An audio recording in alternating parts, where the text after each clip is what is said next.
con la siguiente presentación.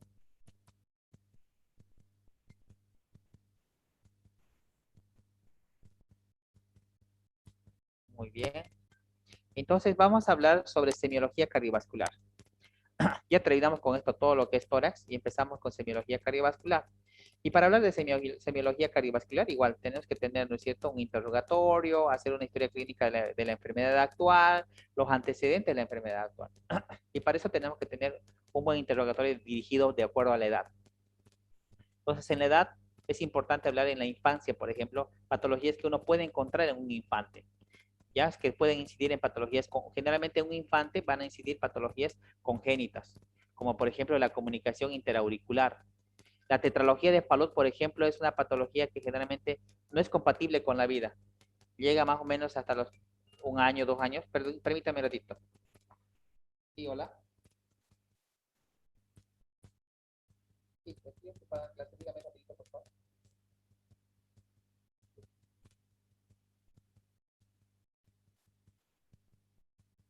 Ya, por favor, llámeme de aquí a media hora, por favor. Ya, entonces le decía la tetralogía de Fallot, que generalmente no es compatible con la vida, ya pues viene después la comunicación interauricular, que es muy frecuente, y estas comunicaciones interauriculares a veces puede ser que persista dependiendo del tamaño.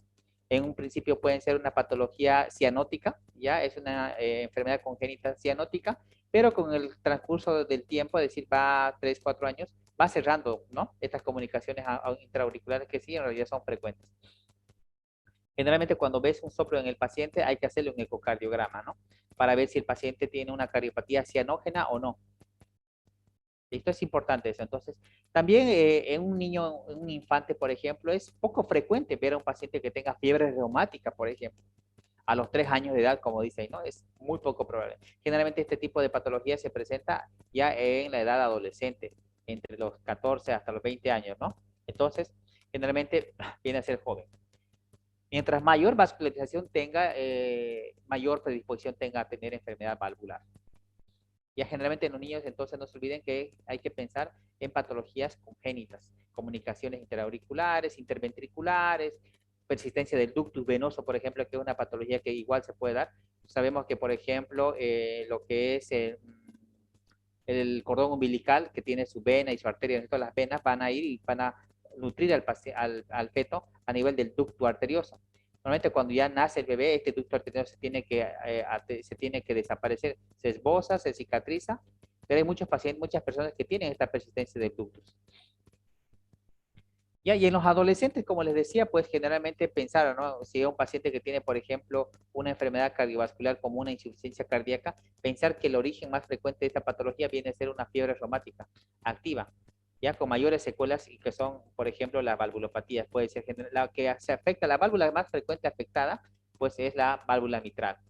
Hacen una estenosis mitral estos pacientes y empieza la insuficiencia cardíaca, ¿no es cierto? Miren cómo están de frecuente esto. Bueno, es frecuente en nuestro medio, ya generalmente en regiones donde hay un clima tropical o subtropical. Entonces, por ejemplo, miren, hace muchos años atrás, cuando yo era médico general, hace muchísimos años atrás, habían pacientes que hacíamos un estudio en pacientes chimanes, donde una población grande de pacientes chimanes tenía insuficiencia cardíaca. ¿Y cuál era la patología? La fiebre reumática. Estos chimancitos se enfermaban de las amígdalas por el estreptococo beta hemolítico grupo A, se enfermaban de las amígdalas y pues lamentablemente no hacen tratamiento con algún antibiótico. Y como no hacen tratamiento con antibióticos, estos se llegan a enfermar.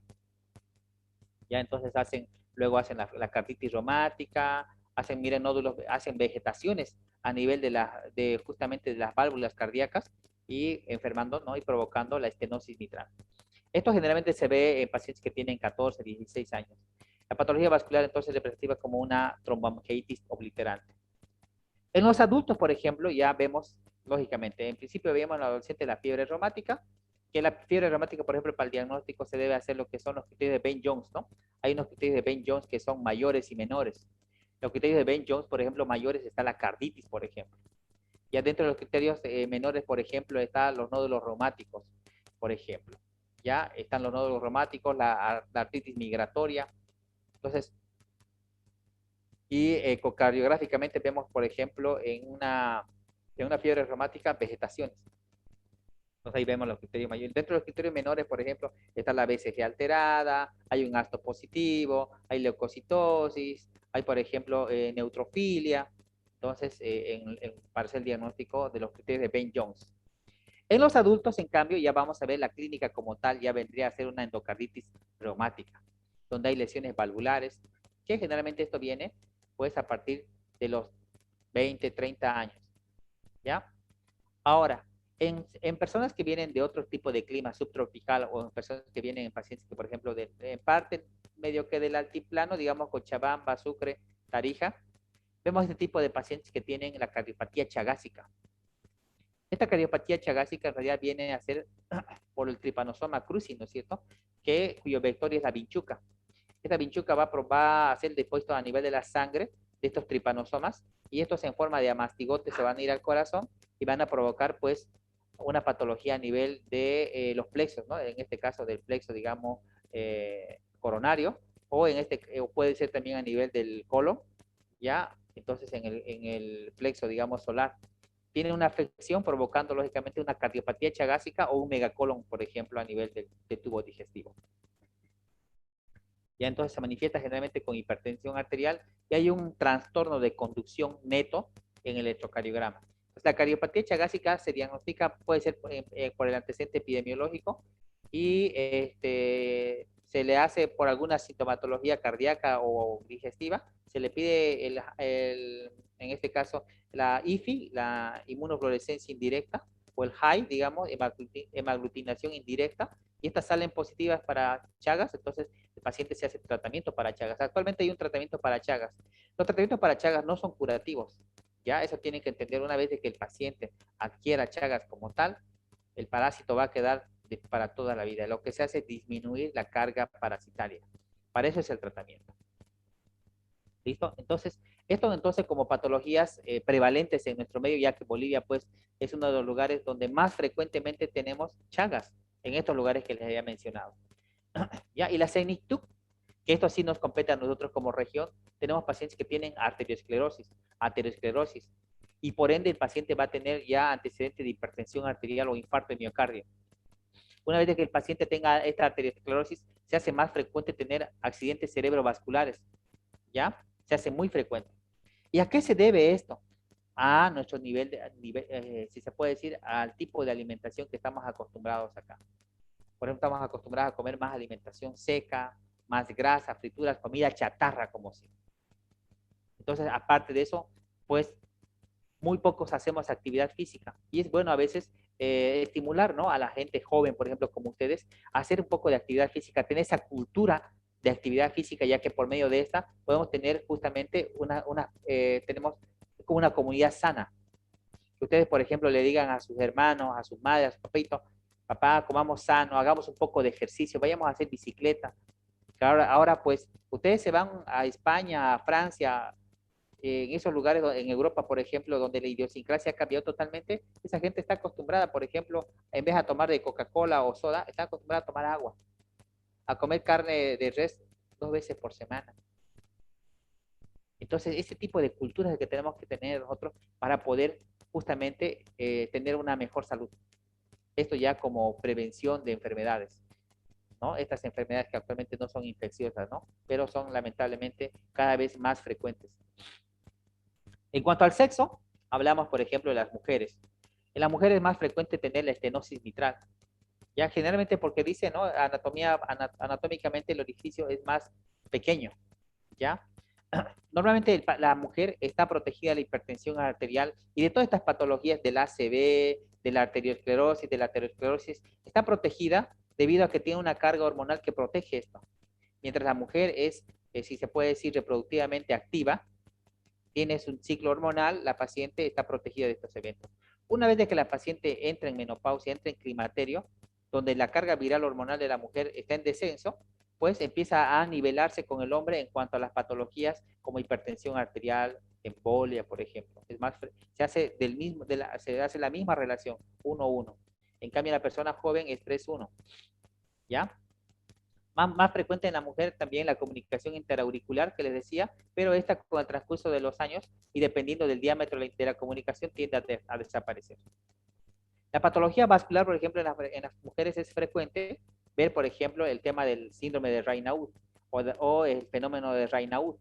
Por ejemplo, le decía, ¿no? Esto el PCR, ¿no? Palidez, cianosis, rubor, que se presenta en algunos pacientes que tengan antecedentes de colagenopatía o en este caso, digamos, por ejemplo, una esclerosis sistémica difusa o un lupus eritematoso sistémico.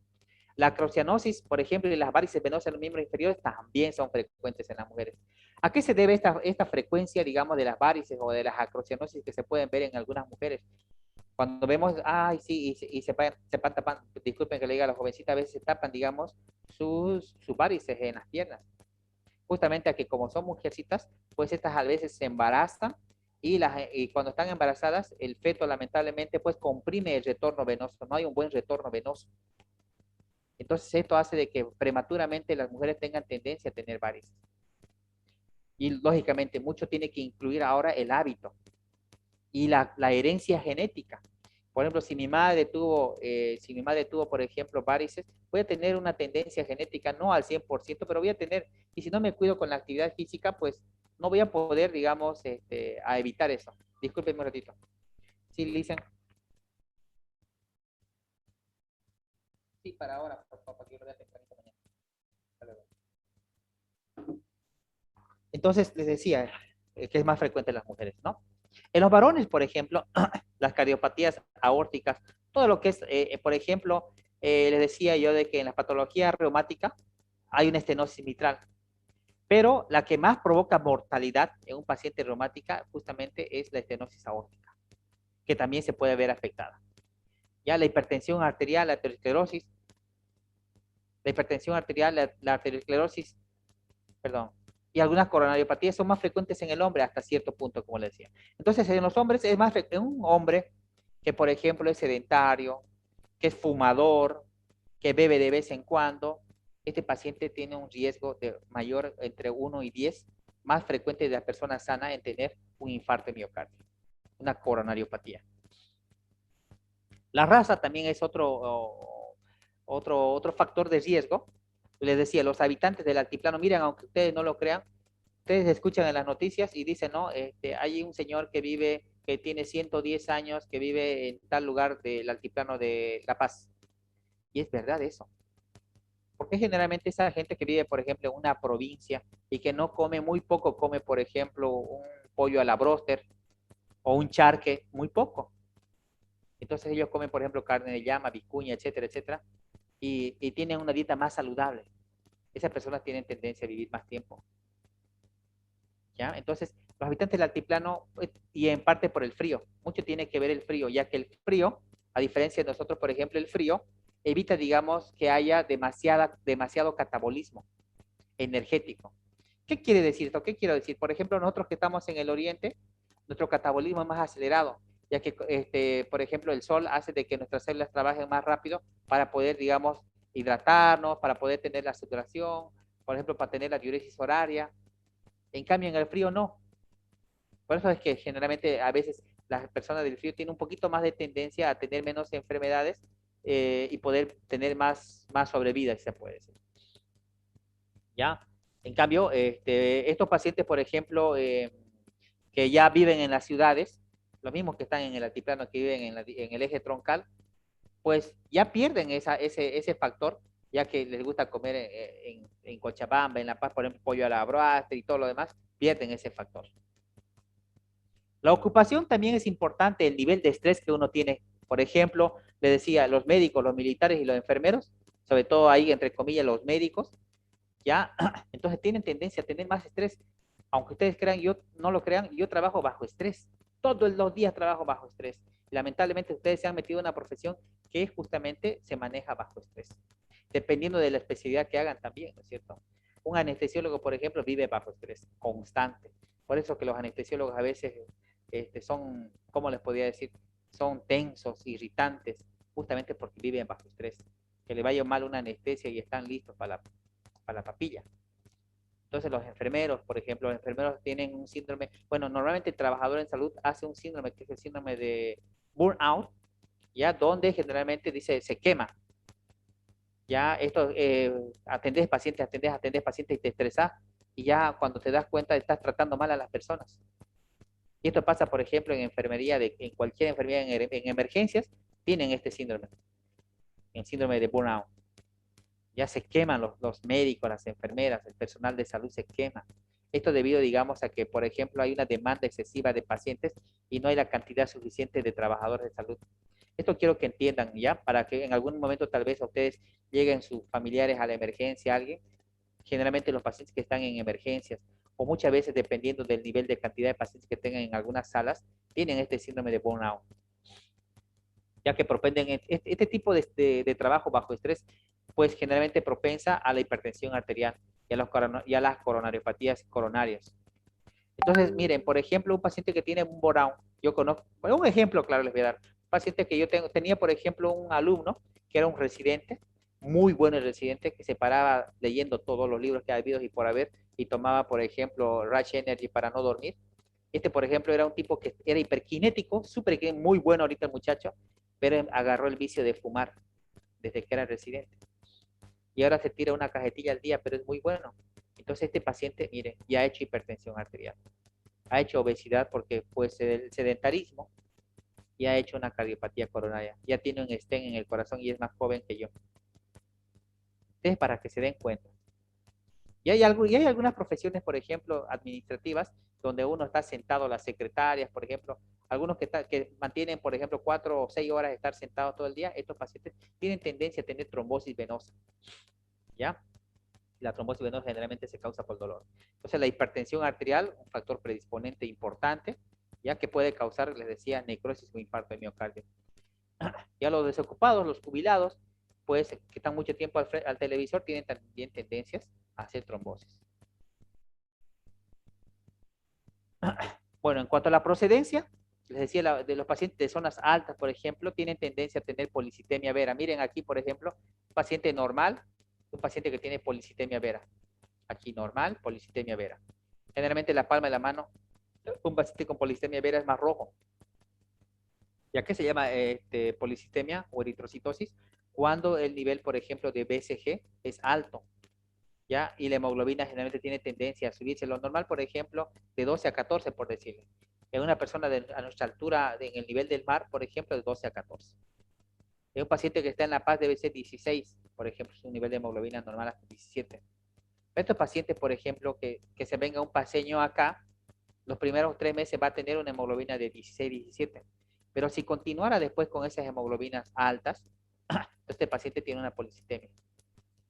Porque normalmente tiene que bajar el nivel de hemoglobina aquí. ¿A qué se debe esto? Al oxígeno atmosférico.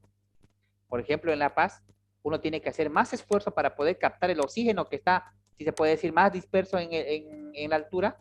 En cambio, aquí es muy fácil captar. O sea, le facilitamos el trabajo al eritrocito.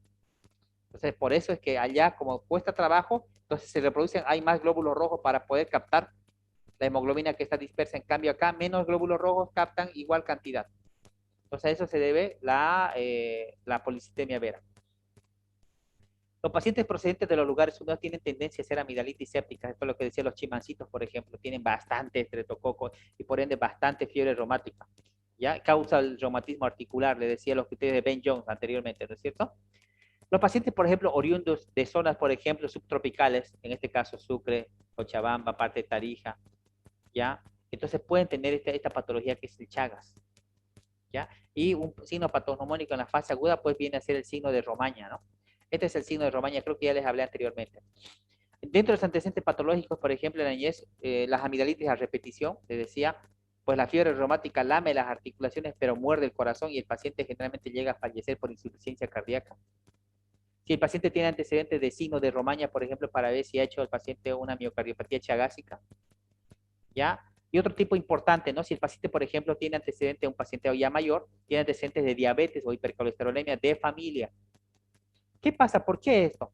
Hay pacientes que ya vienen con este antecedente de hipercolesterolemia o antecedente de diabetes de madre, padre, donde no necesariamente el niño tiene que ser diabético, sino que tiene una predisposición, más aproximadamente 30% de predisposición genética en aquellos pacientes que tienen, digamos, antecedentes de hipercolesterolemia familiar. ¿ya? O pacientes antecedentes de diabetes, entonces, tienen un poco más de predisposición, peor si el paciente es sedentario, peor si el paciente es obeso, ¿ya? Entonces, troceado indica, por ejemplo, miren que esto como antecedente del cáncer de estómago presenta como signo terminal a la trombosis de la vena ilíaca y femoral. En algunos pacientes se internan por trombosis de miembros inferiores. Y estos pacientes van a decir, no, mi mamá nunca se ha enfermado de nada, no. Lo llevas a la emergencia, y en la emergencia te lo pasan a medicina interna. Y en medicina interna vas indagando, cuando le haces una tomografía o una ecografía, cáncer. Cáncer de estómago, cáncer genital, y ahí va. Vamos a quedar en esta diapositiva. El síndrome de obstrucción arterial aguda de causa embólica puede originar valvulopatías mitrales, ¿ya? O por prótesis valvulares. Las prótesis valvulares, por ejemplo, cuando un paciente con una cardiopatía reumática hace prótesis valvulares, ese paciente tiene que estar anticoagulado de por vida. Y ese paciente tiene igual de predisposición a tener, por ejemplo, trombosis o embolia pulmonar. ¿Ya? El síndrome de obstrucción crónica en pacientes que tienen hipertensión arterial o en pacientes que tienen diabetes, por ejemplo, hacen, por ejemplo, una macroangiopatía diabética. Y la hipertensión precede, digamos, al infarto o al embolio. Dentro de los antecedentes personales, las comidas, vamos a quedar aquí, creo que tenemos 30 segundos, chicos. Entonces, el día viernes, chicos, vamos a pasar clases presenciales. Si su presidente de curso me hace llegar, por favor, su lista firmada por todos los alumnos que quieran pasar clases, ¿Listo? Presenciales. Nos vemos entonces el día viernes, chicos. Hasta luego. Hasta luego, doctor. Hasta luego, doctor. Hasta luego, doctor. El día viernes no se olviden, por favor, a las 3:30 las clases, ¿ya? Ok. Hasta luego. Ya, doctor. Muy bien, doctor. Recording stopped.